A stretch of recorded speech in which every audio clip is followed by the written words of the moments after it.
बच्चों, आज हमारा टॉपिक है गद्यांश, जो आपके सीटेट के सिलेबस में अकेला ये टॉपिक कितने नंबर का आएगा? 15 नंबर का।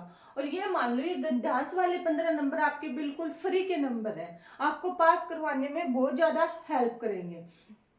इसमें क्या होता है, ये सबसे इजी है गद्यांश का टॉपिक, लेकिन क्या अपने सीटेट के एग्जाम में टाइम मैनेजमेंट की बहुत ज्यादा प्रॉब्लम रहती है, क्योंकि सीटेट के सभी सब्जेक्ट के सभी क्वेश्चन की स्टेटमेंट और ऑप्शन की स्टेटमेंट बहुत बड़ी बड़ी दी हुई है। तो हमें समय को ध्यान में रखते हुए गद्यांश कैसे करना है, आज ये ट्रिक बताऊंगी आपको।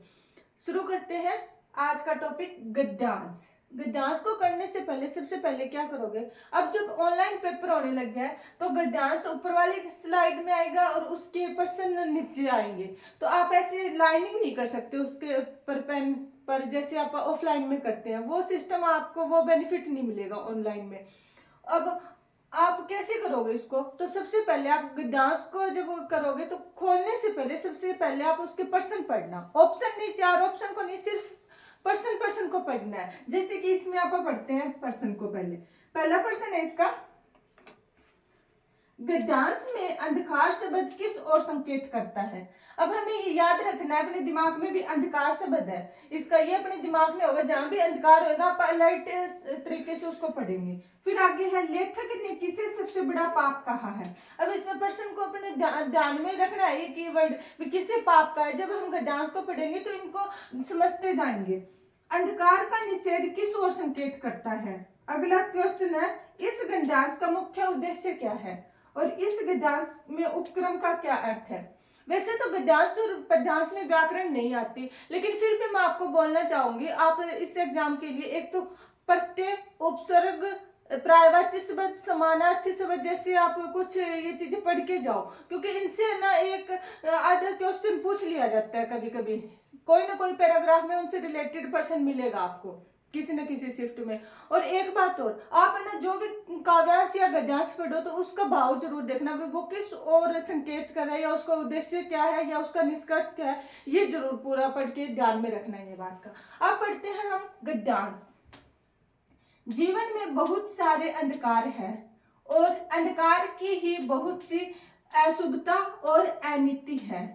कुछ लोग इस अंधकार को स्वीकार कर लेते हैं और तब उनके अंदर जो प्रकाश तक का स्थान और पाने की खोज थी वह वास्तव में अक्षीण होती है। मैं अंधकार की इस संस्कृति को मनुष्य का सबसे बड़ा पाप कहता हूँ। हमारे दो क्वेश्चन हो गए, एक तो अंधकार का पूछा था, एक सबसे बड़ा पाप क्या है। जब अंधकार को स्वीकार करना ही क्या है, सबसे बड़ा पाप है। यह मनुष्य का स्वयं अपने प्रति किया गया अपराध है, उसके दूसरों के प्रति किए गए अपराधों का जन्म इस मूल पाप से ही होता है।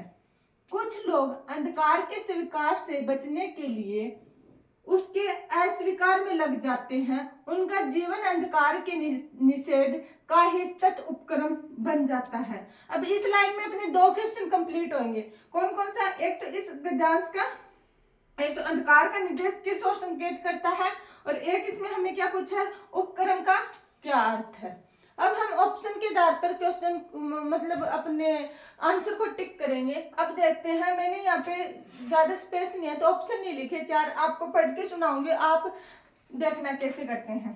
अब पहला है, गद्यांश में अंधकार शब्द किस ओर संकेत करता है। ऑप्शन दिए गए हैं, पाप की ओर, अन्याय और बुराई की ओर, अपराधों की ओर, गरीबी की ओर। तो यहाँ पर क्या क्या था, जीवन में बहुत सारे अंधकार है और अंधकार की ही बहुत सी अशुभता और अनिति है, और लोग इस अंधकार को स्वीकार कर लेते हैं। तो ये अंधकार क्या है, अन्याय और बुराई। हम ऑप्शन के किस ओर जाएंगे, क्योंकि गरीबी का कोई जिक्र नहीं हुआ इस पैराग्राफ में, और पाप की ओर, पाप की ओर मतलब इसमें अपराधों का ना कहा गया, अंधकार को स्वीकार करना ही पाप कहा गया है। तो हम किसकी ओर जाएंगे, ऑप्शन बी की तरफ, अन्याय और बुराई की ओर। दूसरा प्रश्न है अपना, लेखक ने किसे सबसे बड़ा पाप कहा है। इसके आंसर ऑप्शन कौन कौन से होंगे, पहला ऑप्शन अपना, प्रकाश पाने की अक्षीण आकांक्षा, मनुष्य के अपने प्रति पाप न करना, अंधकार को स्वीकार न करना, अंधकार को स्वीकार कर लेना। तो सबसे बड़ा पाप क्या कहा है, अंधकार की स्वीकृति ही मनुष्य का सबसे बड़ा पाप है। इसका आंसर कौन सा आ जाएगा, ये वाला आ जाएगा, अंधकार की स्वीकृति ही मनुष्य का सबसे बड़ा पाप है। ये इसका आंसर आ जाएगा, ऑप्शन के हिसाब से हम टिक कर देंगे। फिर आगे है, अंधकार का निर्देश निषेध किस ओर संकेत करता है। अब इसके ऑप्शन है, पहला है अन्याय, शोषण, बुराइयों को सदा के लिए समाप्त करना। दूसरा ऑप्शन अपना समाज में फैले अंधकार को प्रकाश में बदल देना। तीसरा ऑप्शन अपना समाज को अंधकार से मुक्त कराने के लिए प्रयत्नशील रहना। चौथा ऑप्शन अपना यह मानना कि समाज में अन्याय, शोषण और बुराइयां नहीं है। तो इसका सही आंसर क्या होगा, हम लास्ट वाले की तरफ जाएंगे, क्योंकि जब हम आंखें मीच लेंगे, चाहे बाहर कितनी भी बुराइयां हो रही हो, हमें बोलना ही नहीं है। हमने आंखें मीच ली तो हम यही है कि हमारे यहाँ तो कोई बुराई नहीं है। तो इसका आंसर सही होगा, यह मानना कि समाज में अन्याय, शोषण और बुराइयां नहीं है। बाकी अगर हम आवाज उठाएंगे तो फिर बुराइयां है, नहीं उठा रहे तो बुराइयां कहाँ है। अगला है, इस गद्यांश का मुख्य उद्देश्य क्या है। ऑप्शन देखते हैं हम, अंधकार और प्रकाश की व्याख्या करना, क्या यह बात सही है। दूसरा ऑप्शन है, अन्याय और बुराइयों को दूर करने के लिए प्रेरित करना। तीसरा है, तरह तरह के लोगों की विशेषताएं बताना। चौथा है, पाप और पुण्य की व्याख्या करना। तो किसकी तरफ जाएंगे हम सबसे ज्यादा, इसमें ऑप्शन बी की तरफ जाएंगे। क्या उद्देश्य है कि अन्याय के खिलाफ बोलो, बुराइयों को दूर करो। अगर किसी का शोषण हो रहा है तो उसके लिए आवाज उठाओ। तो इसका मुख्य उद्देश्य क्या होगा, अन्याय और बुराइयों के, शोषण के विरुद्ध बोलना। अगला है, इस गद्यांश में उपक्रम का अर्थ क्या है। यहाँ पे है ये नाम उपक्रम, इसका क्या अर्थ होगा, उनका जीवन अंधकार के निर्देश का ही स्थित उपक्रम है। यहाँ पे उपक्रम क्या है, ऑप्शन देती हूँ आपको, आरंभ और शुरुआत। दूसरा है तैयारी और योजना। तीसरा ऑप्शन अपना आयोजन और समारोह।